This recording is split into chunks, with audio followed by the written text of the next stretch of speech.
Buenas tardes, jóvenes, ¿cómo están? Buenas tardes, licenciado. Disculpen por la tardanza.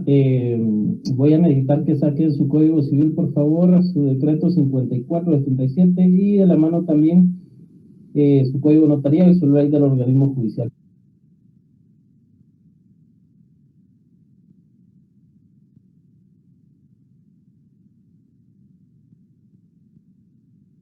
Ok, el día de hoy vamos a hacer una integración legal y vamos a aprovechar este tema y pues vamos a explicar dos asuntos que están concatenados. Se recordarán ustedes que cuando nosotros analizábamos el hecho de de los derechos personales y veíamos también, así a grosso modo, los derechos reales, y analizamos que parte de los derechos reales pues estaban contenidos en el libro primero. ¿Cuál era la integración legal del Código Civil? Cuando nosotros hacemos una integración en nuestro Código Civil, un breve análisis nos da a entender a nosotros que nuestro primer libro van a ser derechos personales, va a estar integrado por derechos personales. Nuestro segundo libro, por obvias razones, recuerden los dos grandes grupos de derechos que maneja nuestro corte legal. El segundo gran libro es de los derechos reales, obviamente partiendo desde la propiedad. Entonces, si ustedes ven y ustedes analizan, es fácil entender que su segundo libro va a ser de la propiedad y demás derechos reales. ¿Por qué? Porque si no, bueno, pienso yo, cuando me pongo a analizar desde dónde van las directrices tomadas por los creadores, por los legisladores, las personas que en algún momento crean las leyes, un pequeño pincelazo nos da a entender que si no fuera por la propiedad, no podríamos nosotros hablar de los derechos reales. Bajo esta circunstancia, los derechos reales pues, son el otro gran grupo que va a ordenar nuestro Código Civil. Y el tercer libro, cuando por obvias razones no existe alguna manera de determinar a quién le pertenecen esos bienes, los que estuvieron presentes en la conferencia de los legados recordarán que una de las particularidades para poder entrar a hablar de legados o herencia es el despertar del hombre, la conciencia del hombre por entender ahora a quién le van a quedar mis bienes. ¿Qué pasa con los bienes de la persona que se fue y por alguna razón ya no volvió de la guerra? ¿Estará viva? ¿Estará muerta? ¿Qué pasa con sus bienes? ¿A quién le quedan? ¿Le quedan a la familia? ¿Le quedan al rey? ¿A quién le van a quedar? Entonces, bajo esas circunstancias, cuando el hombre entra en sí sobre la realidad, lo que está pasando, y el esfuerzo de toda su vida se va a ver perdido, básicamente no por él, sino porque en determinado momento su familia se va a quedar desprotegida, los suyos se van a quedar desprotegidos, nace lo que conocemos hoy en día como el derecho hereditario. Y este es el libro número 3, el derecho de sucesiones, de las sucesiones como tal. Es fácil entender que obviamente pues, cuando nosotros pasamos y hay propiedades, debe de haber un registro, debe haber algo que motive y que resguarde esa seguridad jurídica. Alguien es propietario, pero ¿de qué es propietario? ¿Dónde está esa propiedad? ¿Le pertenece a él? ¿Le pertenecerá a alguien más? ¿Cómo se sujeta ese valor de la propiedad? Cuando hay discusión sobre quién le pertenece un bien, ¿cómo se resuelve eso? Y es entendible que por eso el ordenamiento, en forma lógica, pues nos va a operar un libro cuarto bajo el registro de la propiedad. Obviamente se han dado cuenta que algunas pues, de las disposiciones han sido subrogadas, de cierta forma han sido pues manejadas por una ley especial. Y yo pensaría que inclusive el libro cuarto también debería tener, respondiendo a esos principios de seguridad y certeza jurídica, debería atender también si hubiera alguna modificación, pues atender a otros tipos de registros, no solo al registro de la propiedad. Recuérdense que hoy en día, con lo avanzado que está el derecho, cuando hay un traslado de dominio, pues también integra parte de ese traslado de dominio, de esa transferencia, parte de esa certeza jurídica, dar un aviso al catastro y al ICARE. Son cuestiones que quizás pudieran tomarse en cuenta, inclusive algunos doctrinarios y algunos estudiosos del tema consideran que inclusive debería de existir una ley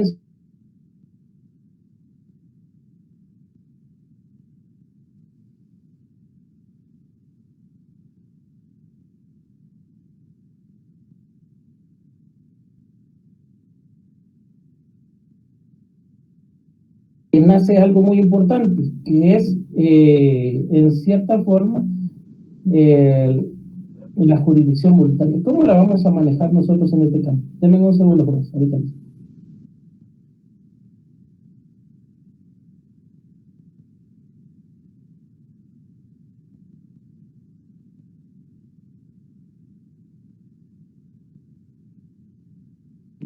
Vic, se quedó en silencio su micrófono. Vic se le está cortando. Pero él acaba de decir que le diéramos un momento, me imagino que es por eso. Dijo que le diéramos un segundo.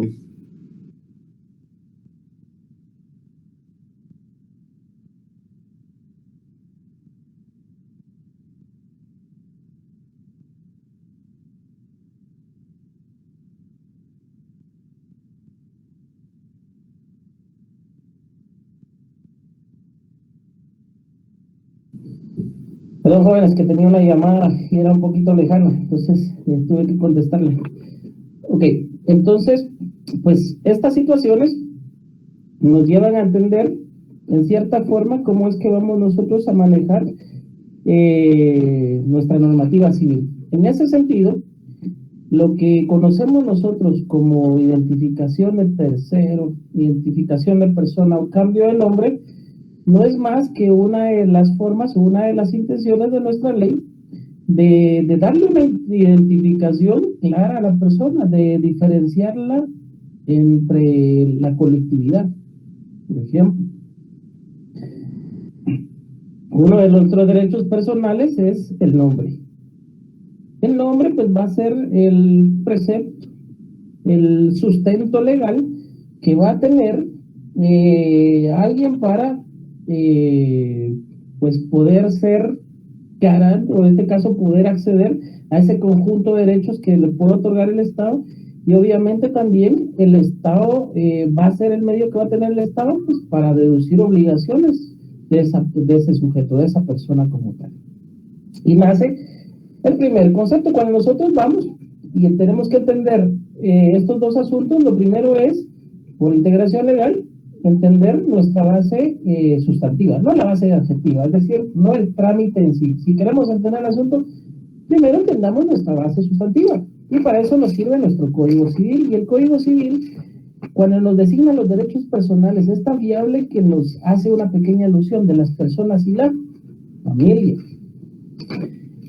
Y se recordarán ustedes cuando empezaron a estudiar, cuando vieron derecho civil, que una de las consideraciones prácticas fue entender la persona. ¿Quién se le considera persona? Todo sujeto capaz, fuente capaz de adquirir derechos y adquirir obligaciones. Perfecto, hasta ahí todo bien. Pero, ¿cómo va a acceder a ese grupo de derechos? ¿Cómo se le va a deducir responsabilidades por sus obligaciones, por el cumplimiento de sus obligaciones? ¿Hasta dónde va a llegar? Para eso es necesario que se le asigne un nombre. Entonces el nombre parte de un vínculo jurídico que van a ser entre la persona y el Estado para la asignación de derechos, pero también para el cumplimiento de sus obligaciones.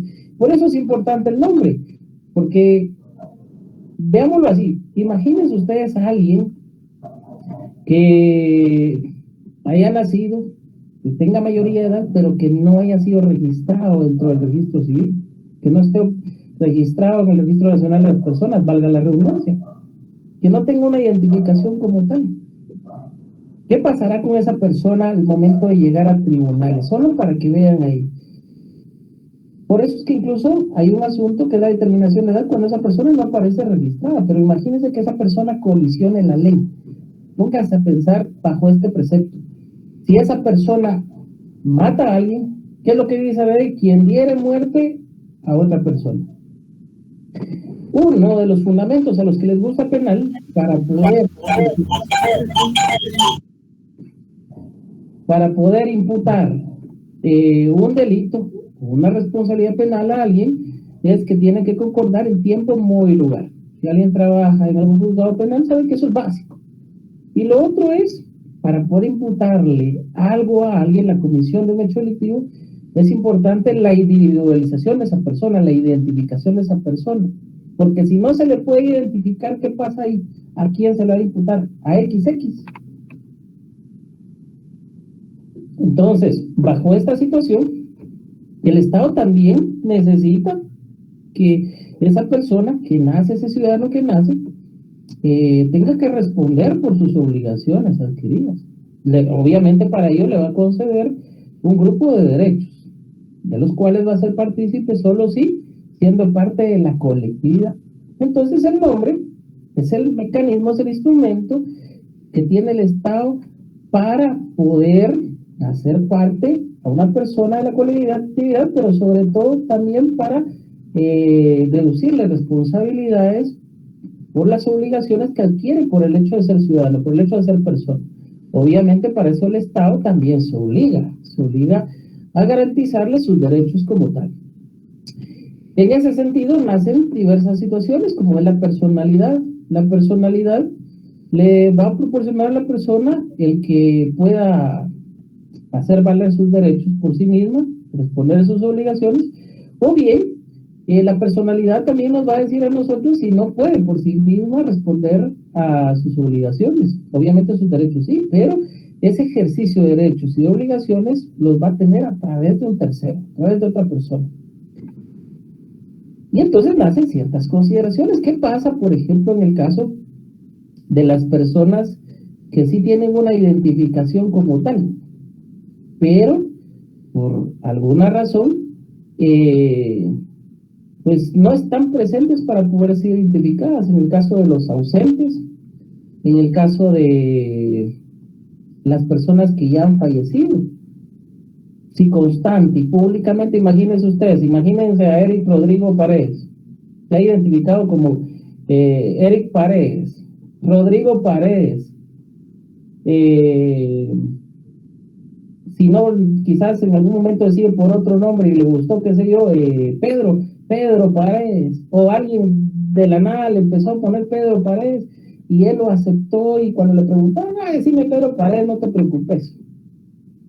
Y de pronto Eric empezó a identificarse de forma constante, pública, con otros nombres. ¿Qué es lo que pasa acá?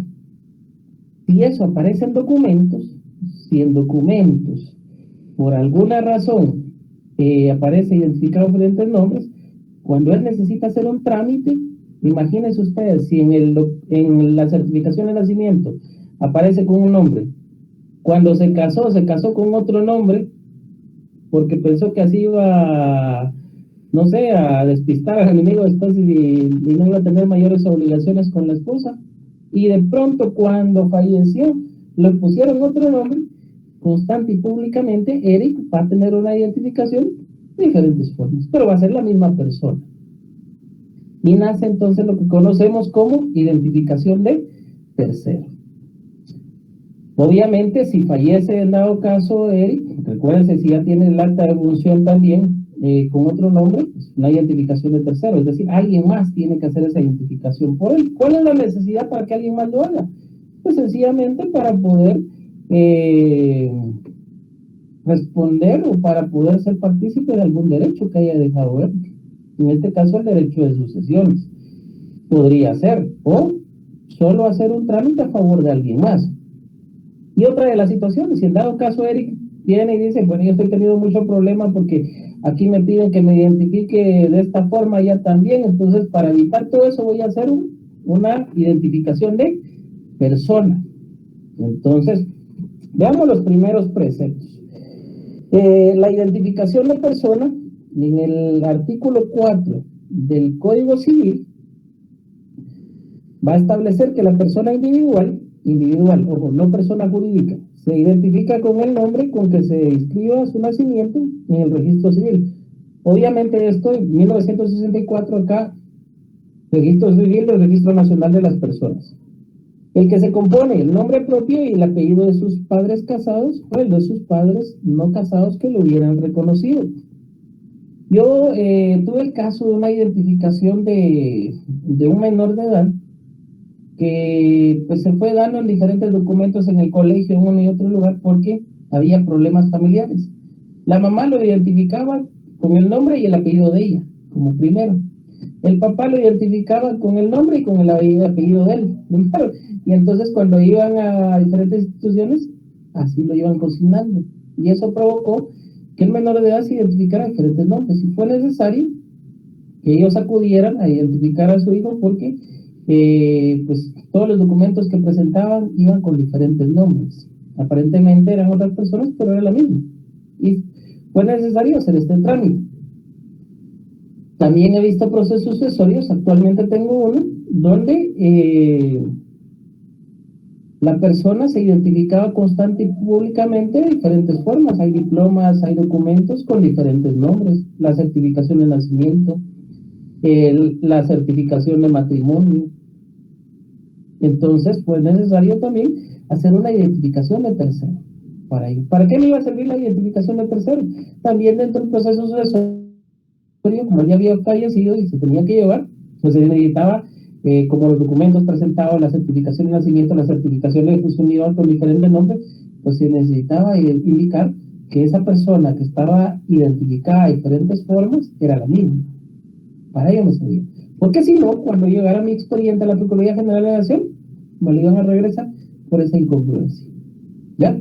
¿Para qué podría servir también la identificación? Veamos, en el caso de la identificación de persona, que por alguna razón se identificara de diferentes formas. Imagínense ustedes que se identifique de diferentes formas y de pronto cuando va al registro de la propiedad se encuentra con que le suspenden la operación de un documento porque no es la misma persona. Y entonces él tiene que demostrar que sí es la misma persona, pero que se ha identificado constante y públicamente de diferentes formas. Y para eso se realiza la identificación de persona para que sea operada y el registro en las próximas transacciones que realice, pues ya lo va a identificar y va a decir si es cierto, es la misma persona, no hay ningún problema. Ya solo el notario debe tener cuidado de hacer la relación y pues no va a tener ningún problema de suspensión.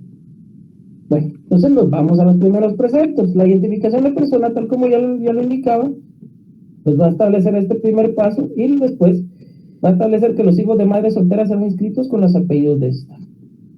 Acá pues hay ciertas cuestiones donde el RENAP ha entrado inclusive en cuestiones complicadas de forma innecesaria. Recuerden que nosotros tenemos una base patriarcal y no es porque en cierta forma domine el hombre de cierta manera. La sociedad pues actualmente ha demostrado que hay muchas más mujeres que hombres, y no vean el caso de derecho. La población, la mayoría de la población son mujeres y la minoría son hombres, pero a lo que voy, el corte que se tiene es bajo una base patriarcal, no es matriarcado. Entonces se ha entendido que para guardar el orden y entender cómo va lo que conocemos como linaje, que es la descendencia de cada una de las personas, pues primero va el apellido del padre y después el de la madre. Y ojo, que esto no comenzó para todos aquellos que dijeron que era por hacer de menos a la mujer, sino es que esté yo poniéndome en conflicto con eso, porque no tengo nada en contra de las féminas, sino la base histórica del evento. Solo imagínense ustedes cómo pensar, porque la primera persona que me contradijo en esto en un evento internacional, desde ya empezaba a tomar el derecho de las féminas así puro, y que había una discriminación hacia la mujer y que eso se tomaba antes. Imagínense ustedes antes, si el ser humano tenía los alcances cuando todavía estaba creando los dibujos en tierra, si tenía los alcances mentales para pensar en derechos del hombre y en derechos de la mujer, en que voy a discriminar a la mujer o voy a discriminar al hombre. Si la misma historia nos ha demostrado que así como hubo patriarcado, también hubo matriarcado, e incluso en algunas civilizaciones sigue habiendo matriarcado. Lo que demuestra es que en algún momento la sociedad pues va a seguir un determinado orden, que si en dado caso fuera matriarcado, pues les aseguro que también nosotros tendríamos que regirnos por eso, y nuestro lenguaje también ha sido precedido por ese mismo evento histórico. ¿Cuál es el detalle de esto? que cuando se empieza la estructura, como parte del apellido del padre y el apellido de la madre, bajo ese devenir histórico, nosotros vamos identificando quiénes son los padres, los abuelos, y viceversa, quiénes son los hijos, los nietos, los tataranietos, y así sucesivamente, tíos, y viceversa. Entonces, bueno, paternos, maternos, y se va identificando la descendencia de una persona. ¿Qué sucede cuando por alguna razón se altera ese orden de patriarcado a matriarcado? La ley, para que lo tomen en consecuencia, algunos que alegan de que no, que la mujer no tiene razón, pues la mujer sí tiene razón en este caso, la ley no establece un orden de los apellidos. O sea, esta es la única dificultad. Se ha hecho para no perder ese rango de descendencia, ese orden patriarcal.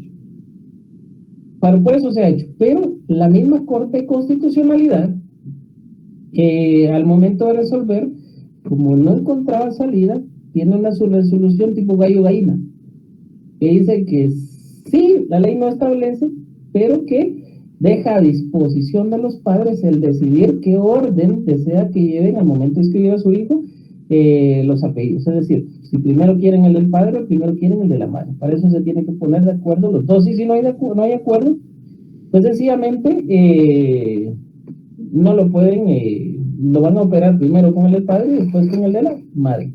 Sin embargo, si no estoy mal, hace 2 años, alguien trabaja, Renat, tal vez me podrá aclarar esa duda, ya hubo una resolución comunicada por el Renat donde establecía que primero era el padre y después el de la madre. Entonces se retrata de lo que el mismo Renat había permitido en determinado momento. Interesante, porque puede ser incluso hasta un punto de tesis muy amplio, si no hay una violación acá al derecho de igualdad, porque la ley no lo establece. ¿Se pierde el orden de descendencia? Podría ser. La única forma sería encontrar otro medio para llevar ese registro de descendencia. Sobre todo, imagínense ustedes, un hermano que tenga el mismo nombre, pero los apellidos diferentes, el otro viene y para que sea derecho de igualdad, ahora pongo primero mi apellido y después el otro. Sería complicado, ¿me entienden? Pero son discusiones que quedarán quizás para el futuro y que sería muy importante abordarlos porque también a nosotros como profesionales nos daría trabajo. Ok, entonces tenemos lo que conocemos como identificación de persona o identificación de tercero. El artículo 4, cuando hace esta referencia, nos va a dar el primer parámetro sobre la identificación de la persona.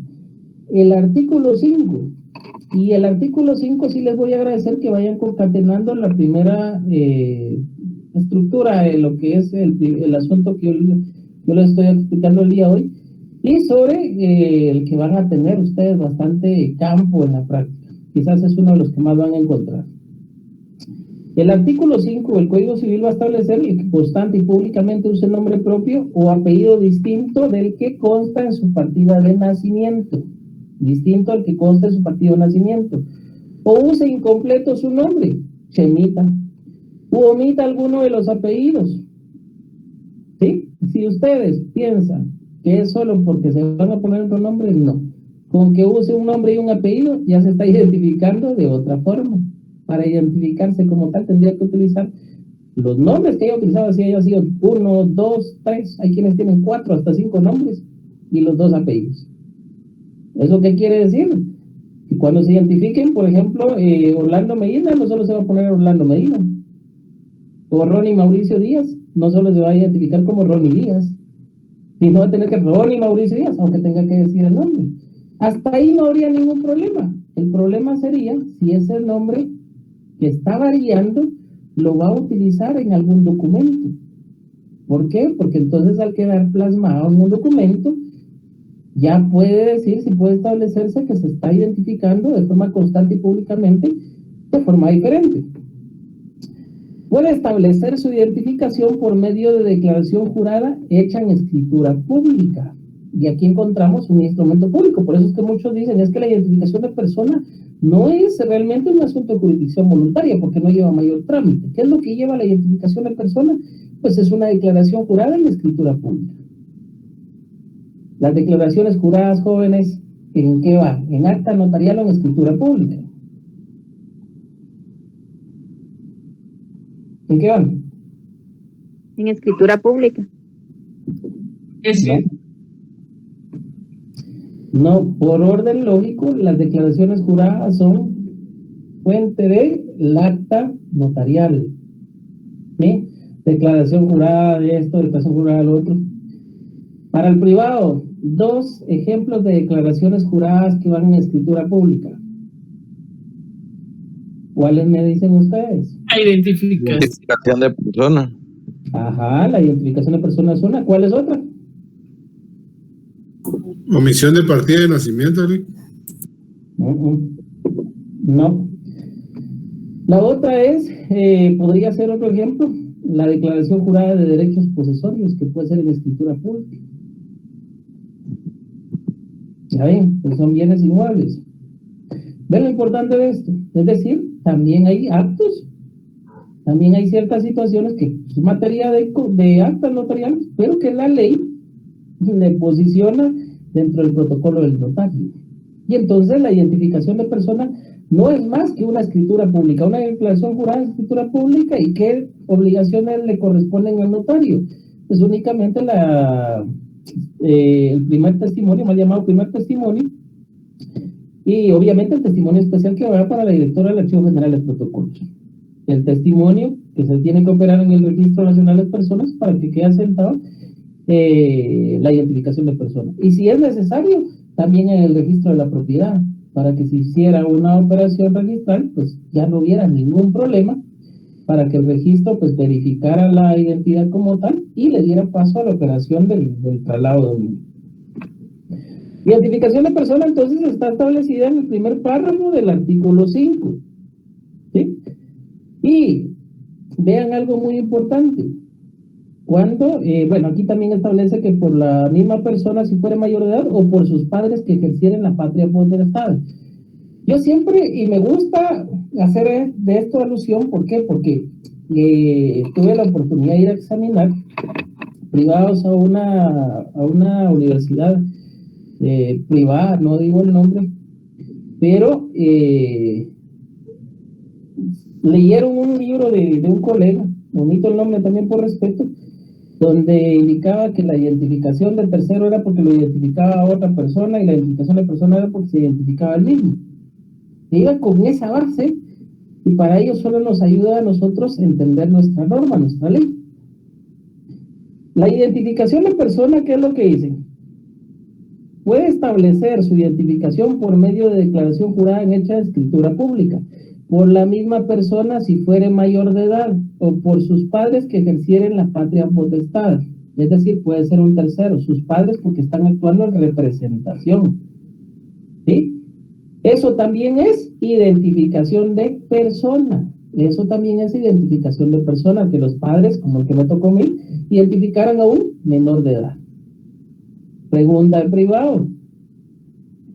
Los padres, al identificar al menor de edad que se ha identificado, valga la redundancia, constante y públicamente, en formas diferentes, o con nombre diferente al que está en su certificación de nacimiento, es un trámite que se lleva como identificación de persona, como identificación de tercero. Si responden identificación de tercero, obviamente su respuesta está errada, porque la ley está indicando que la identificación puede ser por medio de declaración jurada hecha en escritura pública por la misma persona si es mayor de edad, y si no es mayor de edad por los padres, pero eso no lo saca de la esfera de identificación de persona. Lo otro, también podrá hacerse por cualquiera que tenga interés en la identificación conforme al procedimiento establecido por el Código Civil y Mercantil. ¿A qué se está refiriendo esa parte? A la identificación de tercero. También podrá hacerse por cualquiera que tenga interés. Conforme el procedimiento establecido por el Código Civil y Mercantil. ¿Quién me da el procedimiento? ¿Quién tiene su Código Procesal Civil y Mercantil a la mano? Artículo 440, Alec, segundo párrafo. La identificación de un tercero se podrá pedir ante juez de primera instancia o un notario. La solicitud mandará a publicar en el diario oficial en un edicto que contendrá el nombre completo de la persona cuya identificación se pide, los nombres y apellidos que hubiera usado constante y públicamente, que aparezcan en su partida de nacimiento. El solicitante aportará la documentación que tuviere y pondrá la información de testigo, pudiendo ser parientes de la persona cuya identificación se trate. Ok. Entonces, como se pueden dar cuenta, cuando nosotros empezamos a ver esto, nos vamos a posicionar del artículo 401 del Código Procesal Civil Mercantil en adelante, los procesos especiales, ahí vamos a encontrar esto. Y nos vamos directamente al artículo 440. Entonces, vean, la primera parte del artículo 5 del Código Civil, consígnenlo ustedes, 440, su lado derecho, 440 del Código Procesal Civil y Mercantil. Cualquier persona que constante y públicamente hubiera usado y fuera conocida con nombre propio distinto del que aparezca en su partida de nacimiento, usar el nombre incompleto u omitiera alguno de los apellidos que le corresponden, podrá pedir ante un notario, conforme lo establecido en el Código Civil, su identificación, la que se hará constar en escritura pública. ¿A qué se está refiriendo ahí? A la identificación de persona. El testimonio y una copia se presentarán al registro civil correspondiente para la anotación de la partida. ¿Ya ven? Esa primera parte es la identificación de persona, tanto en el Código Civil como en el 440 del Código Procesal Civil y Mercantil. Y la segunda parte también podrá hacerse por cualquiera que tenga interés en la identificación conforme el procedimiento está establecido en el Código Procesal Civil y Mercantil. Segundo párrafo del artículo 440, la identificación de un tercero se podrá pedir ante el juez de instancia. Subrayen en el artículo 5, también podrá hacerse por cualquiera que tenga interés. Subrayen solo por cualquiera que tenga interés. Eso es un tercero, que es el segundo párrafo del artículo 440 del Código Procesal Civil y Mercantil. Y vean esto. Se podrá pedir ante el juez de primera instancia o un notario. Dos formas de tramitar y resolver la identificación del tercero. ¿Qué nos está diciendo? Por un juez de primera instancia, artículo 10 y 24 del Código Procesal Civil y Mercantil. Los jueces de primera instancia, que son los que resuelven asuntos de jurisdicción voluntaria, los que conocen. Pero lo más importante es que esto establece la identificación del tercero, que también se puede tramitar por la vía judicial, jurisdicción voluntaria judicial y jurisdicción voluntaria notarial, o un notario. Es decir, este artículo nos sirve de fundamento tanto para el trámite del juez como también para el trámite del notario. Y pues establece el procedimiento de la identificación del tercero, luego el 441 también la oposición y la resolución. Y miren algo muy importante, cuando ustedes estudien esto, analicen la estructura.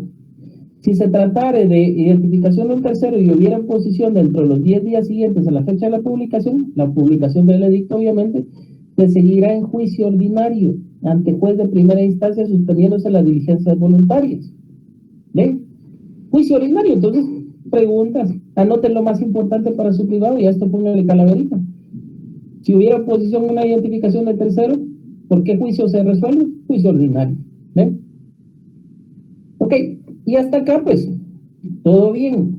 Sin embargo, yo les había indicado que la identificación de tercero es el único asunto que no termina ni en resolución notarial, ni en resolución, ni en escritura pública. Bueno, salvo la identificación de persona, pero la identificación de persona, pues por obvias razones, no la vamos a ordenar dentro de los asuntos de jurisdicción voluntaria, pero sí es importante que los conozcamos. ¿Sí? Ahora bien, la identificación del tercero lleva acta notarial de requerimiento, primera resolución y notificación. Los 3 primeros pasos que llevan todos los asuntos. Y desde ahí nos da un parámetro de que va a responder a los asuntos de jurisdicción voluntaria. Es el único asunto, conforme las reglas que se recordaron ustedes generales y reglas específicas o determinadas que les di de jurisdicción voluntaria, que algunos asuntos, para poder comprenderlos, terminan en resolución notarial y otros en escritura pública. En el caso de la identificación de tercero, es el único asunto que no termina ni en resolución notarial ni en escritura pública, sino va a terminar en un acta de notoriedad, es decir, declarando la notoriedad del nombre. ¿Sí? Entonces, el 442 va a ser el fundamento para este asunto. Y ojo, es el único asunto donde el acta notarial se certifica con suplicado para el RENAP. ¿Qué es lo que se certifica normalmente en jurisdicción voluntaria para el RENAP? Las resoluciones finales. Las resoluciones finales se certifican con suplicado para el RENAP. Esa es una regla general de la jurisdicción voluntaria. Pero en el caso de la identificación de tercero, no. En el caso de la identificación de tercero, el acta de notoriedad se certifica con suplicado para el RENAP porque no hay resolución final como tal. ¿Ya? Entonces, nos establece también esa acta notarial, pues qué requisitos tiene que tener. Y en el inciso 3 del artículo 442, póngale una calaverita. ¿Por qué les digo calaverita? ¿Quién me dice? Si no le responden, ¿a dónde se van? Al infierno, Lick. Aquí bien saben, porque es fácil. Si no lo responden, pues obviamente van a tener muchas complicaciones. Subrayen esa parte. Sí, Luisa. Perdón la molestia. Usted estaba mencionando el artículo 443 del Código Procesal Civil y Mercantil, ¿verdad? 442, perdón. Ah, ok. Usted dijo que se certifica con su duplicado. ¿Por qué? Es que no le comprendí muy bien esa parte. Es la única acta notarial en jurisdicción voluntaria que se certifica con su duplicado para el RENAP. ¿Sí? No termina ni en resolución notarial ni en escritura pública, sino va a terminar en acta de notoriedad. Y para poder operarse, como no hay resolución, lo que se va a certificar es el acta notarial con su duplicado para que pueda operar el RENAP. ¿Sí? ¿Estamos ahí, Luisa? Sí, licenciado, gracias. Perfecto. Entonces, el 442 del Código Procesal Civil y Mercantil, inciso 3. Subraya lo más importante. Declaración de 2 testigos, cuando menos, dos como mínimo, pudiendo ser parientes de la persona de cuya identificación se trate. Jurisdicción voluntaria es uno de los casos, mejor dicho, el único caso en que los parientes pueden ser testigos. Pregunta de privado. Único caso en que los parientes pueden ser testigos.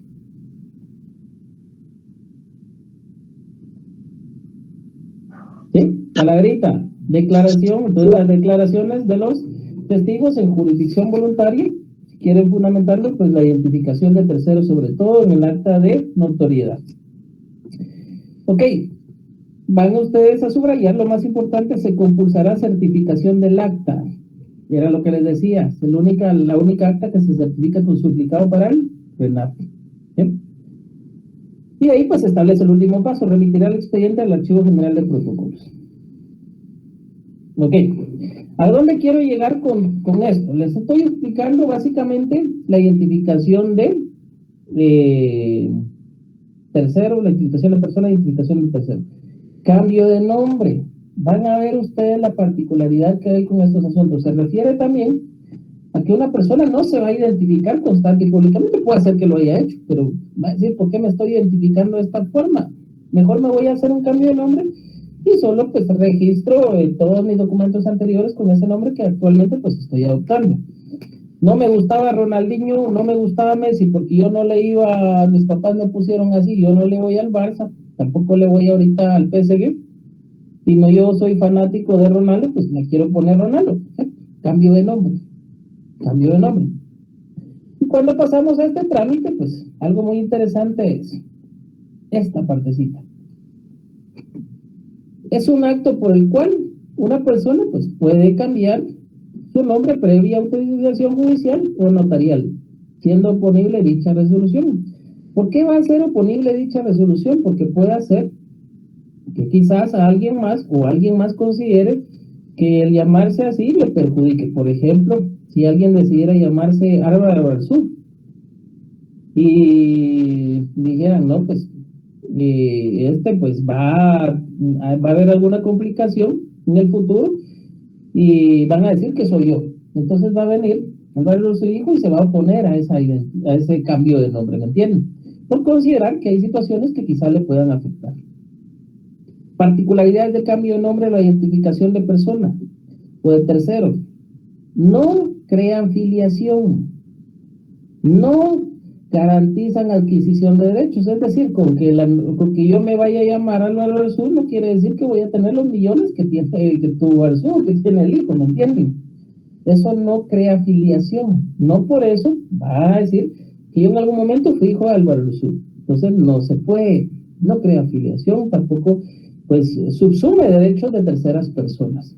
Con eso pues tampoco pues se evitan el hecho de no responder a las responsabilidades legales. Es decir, yo con un nombre cometí determinado hecho delictivo, con el hecho que me identifique de otra forma o me cambie de nombre, no quiere decir que no voy a tener ninguna responsabilidad legal. Por ser la misma persona, sigo teniendo responsabilidades legales. Ok, entonces, primera variante, el trámite. Vamos a entender algo muy importante de esto, en el cambio de nombre. La identificación de persona no les hice porque dentro de la explicación les estoy dando los pasos, pero pues, vamos a entender ahorita con el precepto y la pues, diferencia con el cambio de nombre, pues es el nombre que se quiera adoptar en el acta de requerimiento. ¿Qué documentos va a necesitar para ello? La certificación de partida de nacimiento, certificación de matrimonio si lo hubiere. En caso, pues el caso de los padres, pues sí lo tienen que tener porque recuerden que ahí sí tiene que mostrarse el grado de parentesco. ¿Qué otra situación tiene que llevar? La resolución del trámite, la notificación al interesado, el acta notarial testimonial que dijimos que también pues pueden ser familiares. Una por cada testigo, pues es opcional y tampoco es necesario. Pues, eso es solo cuando el notario pues quiere ampararse más con ello. La publicación de un aviso. Y ojo, póngale mucho ojo a esto. Publicación de un aviso en el término de 30 días. Algunos dicen, son 3 publicaciones en el diario oficial y 3 publicaciones en el diario mayor de circulación. En total son 6 publicaciones. O les pregunto, ¿son 6 publicaciones? Aquí aparece publicación de un aviso en el término de 30 días. 3 en el diario oficial, 3 en el diario de mayor circulación. Algunos dicen entonces son 7, otros dicen son 6 publicaciones, otros dicen no son 6, no son 7, sino son 6 edictos. Pregunto, ¿qué es lo cierto de eso? ¿Serán 6 edictos? ¿Será un edicto que se va a publicar 3 veces? O sea, se va a publicar 3 veces el mismo edicto en el diario oficial y 3 veces en una mayor circulación. ¿Qué será lo cierto? ¿Sí, Luisa? Es un mismo edicto que se publica en diferentes fechas, 3 veces en cada diario, licenciado. Exactamente, tanto es así, exactamente, Luisa, gracias.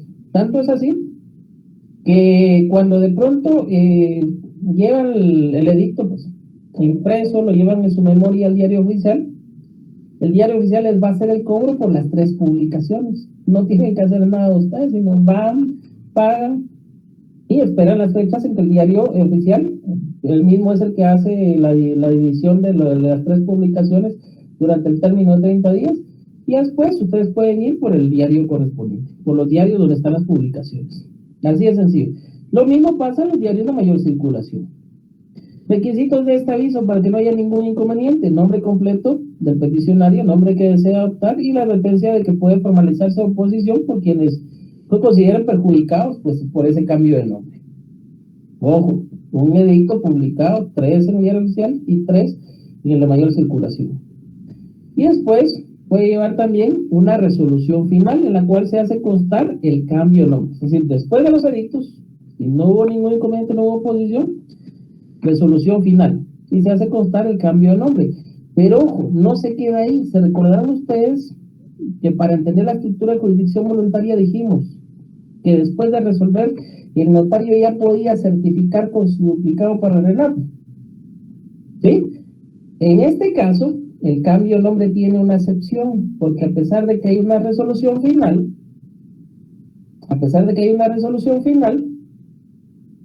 no se puede certificar de una, sino todavía está la publicación de un último aviso en el diario oficial. Es decir, todavía hay que hacer otra publicación. Después de esa publicación, si no hay ningún inconveniente, entonces el notario sí ya puede esta resolución final que el notario ya había realizado después de la publicación de este aviso, ya el notario la puede certificar con su duplicado, puede certificar la resolución para el RENAP, ¿ya? Y con eso, pues, va a finalizar lo que se conoce como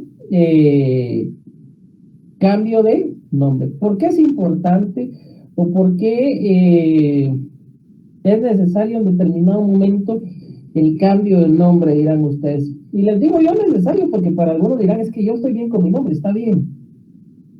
Pero, por ejemplo, yo he visto casos, y esto es parte de la experiencia que yo les puedo compartir, que hay personas cuando tienen nombres iguales, por ejemplo, Juan, Pedro, Luis, ¿cuántos Luis no hay? Y Pérez o López, que son apellidos muy comunes. El problema se da con los homónimos. Imagínense ustedes cuando llegan de pronto, o que les sucediera que llegaran a tramitar sus antecedentes policíacos. Y cuando lleguen y les dicen, ahorita que ustedes ya el siguiente año que van a someterse a sus fases privadas, que lleguen y les digan, mire, acompáñenos aquí a la salita, solo vamos a revisar algo, tenemos que hablarle de ciertas cosas. Y después le digan, mire, no se puede ir porque usted tiene una orden de aprehensión tirada en su contra. Ahí no solo van a no solo van a querer una identificación de persona, también van a querer un cambio de nombre para evitar esos problemas. ¿Me entienden? Es que es el mismo número de DPI, claro, pero el número de DPI no corresponde a un homónimo, sino ahí ya permite otro tipo de identificación. Obviamente el Estado tiene que avanzar para evitar ese gran problema que se tiene con los homónimos. ¿Por qué motivo? Porque hoy por hoy, aunque ustedes no crean, se ha enviado a la cárcel a personas inocentes por culpa de los famosos homónimos. Pero obviamente eso no es que sea culpa del término homónimo, sino desgraciadamente nuestras instituciones legales que están encargadas de la persecución penal y nuestros investigadores han hecho un mal trabajo. Yo tuve el caso de alguien así muy particular, y se los digo, que llegó a tramitar sus policíacos y le dieron la sorpresa de que tenía una orden de aprehensión, y yo, pero si nunca, es que estaba identificada, está dentro de una banda de extorsionistas, hay como 40 extorsionistas y usted está implicado dentro de eso, y nos la vamos a llevar a torres tribunales para que le hagan ver sus la imputación que le hacen y pues se la lleven a Santa Teresita. Imagínense ustedes en esa posición, para después pasar 3 días en Santa Teresita durmiendo en la plancha con extorsiones adentro, viéndole la talacha y todo, golpeada, y que después el Ministerio Público, cuando se le hiciera ver el error, dijera, es que ese fue el problema del auxiliar fiscal, que cuando solicitó al RENAP, el RENAP le trasladó una certificación de nacimiento, y como era esa certificación de nacimiento, pues se hizo la imputación con ello, pero la señorita no le solicitó al banco que remitiera un detalle de quién era el cuentaviente para corroborar si efectivamente era él, con el número de DPI o no. Y mientras tanto, y la violación de derechos. Es que fue un homónimo, eso puede pasar en cualquier institución. Sí, homónimo o no, pero ya hubo violación de derechos. Entonces, a veces, pues nosotros tampoco tenemos que ser ajenos a esas circunstancias, y si una persona se quiere cambiar de nombre, pues tenemos trabajo, pues vamos a entender que pueden existir también estas circunstancias, no solo por inconformidad por algún nombre que le caiga mal, sino por sencillamente evitar este tipo de problemas. Sí, Linda Michelle. Licenciado, disculpe, yo entiendo de que al ejemplo, o sea, sí existió una culpa por parte del auxiliar que no verificó bien el nombre, pero o la única manera de saber quién es a través del documento de identificación. Sí, el detalle, o sea, acá no tomar en cuenta. El detalle es que le voy a decir algo que sucede, Lina Michelle. Todo es bonito en el texto, pero en la práctica es muy diferente. ¿Qué es lo que sucede? Eso debería ser la identificación de homónimo. De hecho, la realiza cuando tramitan sus policíacos. Si hay un inconveniente, pues le dejan en un lugar apartado en lo que verifican si eso no es la persona. El detalle es cuando la imputación está bien hecha. Es decir, si solicitaron la orden de aprehensión, si es la persona, si es el mismo documento de identificación, pero el problema de los homónimos no está ahí, sino el problema de los homónimos está en el ente que acusó. Es decir, el ente que acusó solicitó la orden de aprehensión, la orden de aprehensión está bien girada, pero solicitó la orden de aprehensión en contra de una persona inocente y no tomó en consideración que el banco, cuando le remitió la boleta, solo se la remitió con un nombre y con un apellido. Eso lo que hace es que cuando el agente fiscal solicita el RENAP tampoco es que le mande toda la certificación de nacimiento, sino la primera que encuentre le manda. Y curiosamente esa certificación de nacimiento es de la persona inocente. Y en el MP dice, solo esta persona está, bueno, hago la imputación con ella. Y no solicita la certificación del banco para verificar si efectivamente es esa persona o no, para acordar, no, tiene otro número de DPI, no es ella, y lo que me está mandando el RENAP es otra persona, no, son personas diferentes. No piden ni establecen al momento de solicitarle el RENAP con nombre y con apellido, con nombre y con documento personal de identificación, no lo hacen. Entonces es ahí cuando esas falencias perjudican a personas que son inocentes, y es ahí donde ese problema de homónimos no se da al momento de solicitar la orden de aprehensión, porque podría establecerse al momento de que la institución haga el cotejo y vea si es un homónimo o no. Si no, ese problema de los homónimos se da directamente en el ente acusador, que realiza la imputación en contra de una persona inocente que no es. ¿Dónde está el problema de los homónimos? Internos en el expediente. ¿Ya me entienden? ¿Sí? ¿Estamos, linda Michelle? Sí, qué triste. Exactamente, qué triste, créame que no es el único caso, le estoy hablando yo de casos reales. En la práctica, obviamente, el notario se enfrenta con estas situaciones y también puede enfrentarse en términos legales con estas otras cosas. ¿Puede evadir entonces una persona también responsabilidades legales por el hecho de cambiarse el nombre o identificarse de forma distinta? No. Sigue teniendo las mismas responsabilidades legales porque la misma persona. ¿Puede adquirir una herencia por el hecho que... una herencia de Álvaro Arzú por el hecho que ahora se vaya a llamar Álvaro Arzú? No. No crea afiliación, por lo tanto tampoco va a adquirir derechos de terceras personas. ¿Ya? ¿Qué otra circunstancia? La forma en que se tramita cada uno. La identificación de persona en escritura pública, la identificación de tercero finaliza en acta de notoriedad, que se va a certificar con suplicado por el RENAP. Y el cambio de nombre mediante resolución notarial. Es la única excepción a la regla que después de resolver el notario ya puede certificar. ¿Por qué les digo excepción a la regla? Porque en este caso no certifica inmediatamente, sino primero se hace la publicación de un último edicto y posteriormente ya puede certificar con suplicado para el RENAP. Y como último paso, fácil, remiten el expediente al Archivo General de Protocolos. ¿Dudas, preguntas con esto que les acabo de explicar? Porque sí lo necesito que lo tengan bien entendido. Ya van a venir los casos prácticos y necesito que ustedes lo tengan el día de mañana más tardar, que de hecho me tardé un poco porque no me daban el listado de ustedes, porque les digo para que no estén molestos conmigo por si en dado caso me tardo en subir sus notas, no tengo alumnos de la sección, no me los han agregado ustedes todavía en el sistema. Entonces, solo tengo el listado ahorita que tuve que pasarlo a pedir a la facultad para saber, son 300 al día de hoy, pues de alguna u otra forma crecieron. Bueno, ahí le vamos a ir buscando salida.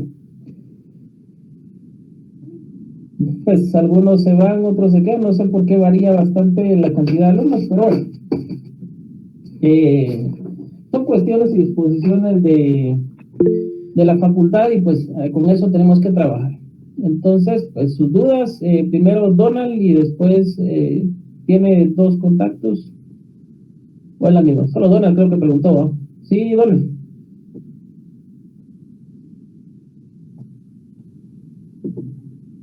Le escuchamos.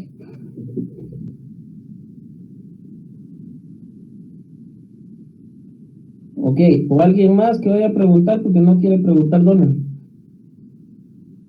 Lick, solo le voy a contar algo relacionado a eso, que yo vi un caso que eran 8 hermanos, pero los primeros 2 hermanos tenían, o sea, los va a reconocer un primo, Eran Pérez Jiménez y los demás eran Pérez Molina. Y ellos nunca cambiaron su nombre, o sea, su apellido. Pero ya cuando los padres fallecieron, ya no pudieron recibir nada, pues, porque nunca aclararon esa situación, ¿verdad? Entonces creo que también existen esa clase de errores, ¿vale? Sí, también, miren, hay un montón de cantidad de situaciones.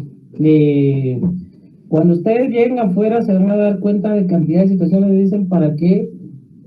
¿Por qué no comprendí esto en la práctica? Hay quienes, por ejemplo, dicen, bueno, yo voy a hacer proceso desorio y con esto me voy a quedar. Cobran por el proceso desorio, luego se dan cuenta que el proceso desorio también necesita una identificación de tercero. También se dan cuenta que el proceso desorio también necesita una reposición de partida porque la certificación de nacimiento ya está destruida y no se ve bien. Y van con el cliente y le dicen, mire, me tiene que pagar porque también tenemos que hacer este trámite y esto y otro. Y le dice, no, yo ya le pagué. Ahora vea cómo me lo sacan. ¿Qué hacen ustedes si no tomaron en consideración eso? Por eso es importante conocerlo. Otra de las situaciones, vean muchachos, a estas alturas sí es importante hacer conciencia en la sociedad que necesitamos una ampliación de la jurisdicción voluntaria. En otros países no es por hablar.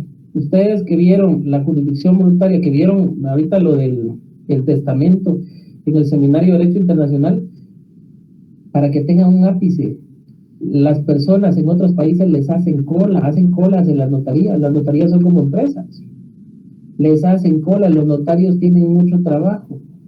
Acá en Guatemala, lejos de tener más trabajo, nos limitan. Ya te imaginas ustedes, 1964, 3 asuntos de jurisdicción voluntaria, 1977, 1983, estamos en el 2022 y no hemos tenido ampliación de la jurisdicción voluntaria. Hay más profesionales y el trabajo no camina. Un Estado que no confía en sus profesionales es un Estado que está condenando a su población a ser analfabeta. Tiene que delegar esa responsabilidad a los profesionales. Es que el notario también ha fallado. Para eso está la responsabilidad. Si el notario transgrede la ley, tiene responsabilidad y ahí también hay trabajo para los abogados. Hay que dejar que cada ley cumpla su objeto de ser, su razón de ser. Tenemos que entrar a conocer la ampliación de la jurisdicción voluntaria. Los divorcios ya no es necesario que pasen por un juez. Si las personas están de acuerdo, pueden realizarse por un notario y sin tanto problema. ¿Qué otra situación? La intitulación supletoria y muchos otros procesos ayudarían a descargar esos órganos de justicia que hoy por hoy no se dan abasto, y la única excusa que tengan los que procuran, no me dejarán mentir, los que trabajan con abogados, la excusa es que mire, hay un montón de trabajo y por la pandemia se recargó más. Y sigue habiendo incerteza y sigue habiendo falta de seguridad jurídica y todo lo demás. Y el que paga los platos rotos es el ciudadano. Bendito ciudadano. ¿Sí?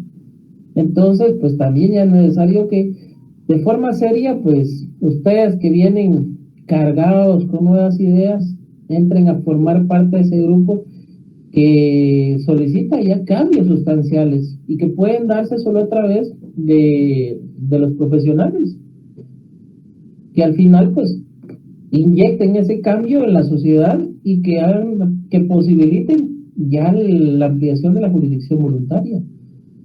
Yo les decía a algunos, tan importante es que el Colegio de Abogados sea tan incidente, porque el cambio o los nuevos cambios del decreto, por ejemplo, 5477, esa ampliación fue provocada por el Colegio de Abogados y Notarios.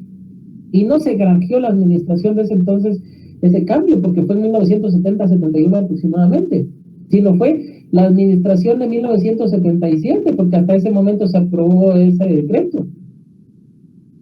Imagínense. Entonces sí se puede, sí hay formas de. ¿Ya? ¿Alguna duda adicional? ¿Cómo vamos con los temas? ¿Sí estamos comprendiendo, sí, Rosa? Hola, licenciado, buenas noches. Disculpen los pasos del 2 al 4, ¿será que los podría repetir? Los pasos del 2 al 4, del cambio de nombre. Los pasos. Vamos, pues. Ok. 2 al 4. Ya lo tienen ustedes en el material que yo les envié, pero ahí está. 2 al 4, resolución de trámite y notificación. Tienen que entender ustedes que los 3 primeros pasos por regla general en jurisdicción voluntaria van a ser los mismos para todos. Acta notarial de requerimiento, primera resolución, notificación. Y el cuarto, si hay declaraciones testimoniales, estas se van a recibir en acta notarial. ¿Sí? Es opcional y no es necesario. Si lo quieren lo hacen, si no quieren no lo hacen. Por seguridad jurídica y por, pues, primero que todo, por cualquier inconveniente que haya y el notario quiera cuidarse las espaldas, pues háganlo. Después, el 5, la publicación. Ya les hablé de esta publicación de edictos, por 30 días, 3 en el diario oficial y 3 en otra mayor circulación. La resolución final, y después de la resolución final, la publicación del último edicto y se certifica la resolución con suplicado para RENAC y obviamente se remite el expediente al Archivo General de Protocolos. Sencillo. Ahí estamos, ¿verdad? ¿Alguna duda más? Porque ya estamos cerca de los últimos minutos. Licenciado, buenas noches. Yo en mis apuntes del primer parcial tenía que el cambio de nombre tenía una excepción que terminaba en un edicto. No. Ajá. No es que termine en un edicto, porque no termina con el edicto, sino termina con la resolución final. Pero después, recuérdense que por regla general, Marcos, yo les di ciertas reglas determinantes o específicas. Después de toda resolución final, el notario ya podía certificar con su duplicado para RENAC, ¿de acuerdo? Así es. El cambio de nombre es la única excepción a la regla, donde después de la resolución final, todavía ahí existe la publicación de un último edicto, y después de esa publicación, entonces el notario ya podía certificar con su duplicado para él RENAC. ¿Ya me entienden? Excelente, sí, ya me quedó claro. ¿Por qué le digo termina resolución notarial? Porque es la forma en que va a terminar el proceso. La resolución notarial termina ese proceso, por eso se le denomina resolución final, ¿sí? No es resolución de trámite. El edicto lo que hace, pues, es únicamente como circunstancia legal, pero no le pone fin al proceso. Por eso es que después del edicto, si no hay ningún inconveniente, pues ya se certifica la resolución final. Excelente, más? Gracias, licenciado. ¿Alguien más? ¿Otra duda? Sí, Sandy.